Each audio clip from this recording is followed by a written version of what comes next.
Γεια σας, this is day 3 of speaking Greek until I'm fluent. Αυτή είναι η τρίτη μέρα που μιλάω ελληνικά μέχρι να γίνω απτίστη. Γεια σας, με λένε Νικολέτα, είμαι από τη Αμερική, από το Detroit, Michigan. Μαθαίνω η ελληνικά στο Απιθύτα. Okay, this next part is brand new, so bear with me. Give me any corrections.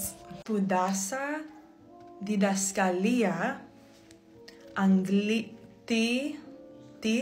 της Αγγλικής